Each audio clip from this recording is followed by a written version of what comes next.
Hey guys, I'm here to show you how to use the Screencastify so that you can record yourself as you are having your book club discussions. I wish I could be there. Somehow I got COVID while traveling, and I won't be there for this week, but I'll be back next week.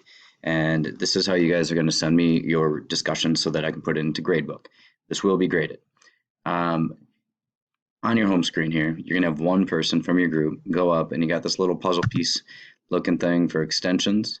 You scroll down to Screencastify. Some of you already know how to do this. You will have to log in, and you can log in by clicking on the Screencast-O-Matic emblem, and that will take you to the sign-in page where since I'm already signed in, it's showing this, but it will show you how to log in, and you will just use your Google account to sign in. Once you get to this page, you'll have this little symbol up here for the recorder. You'll open that up.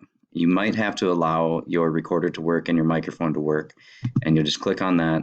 Everything will pop up. It will say it will be launched. Mine's not going to do it right now because I'm actually recording, but you'll have the video that will pop up. You can set it to use the screen. You can set it to record just the webcam, or you can set it for both. I want you to set it for the webcam.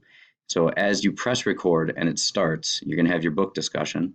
I'd like you to rotate the Chromebook so that it records who's speaking. Don't be obnoxious about it, but just kind of move it around so you can record who's speaking. And when you're done, you will stop it by going down to the little symbol that does that. And then you will upload it and send it to me. This is what we're going to give a shot. Everyone's going to try it. When you're done with that, there's a form for each individual to fill out that's posted in Google Classroom. It'll give me a little bit more of an idea about how you're prepared for this, and then you'll go on to read your pages for the day. All right. I hope to see you all next week. Take care.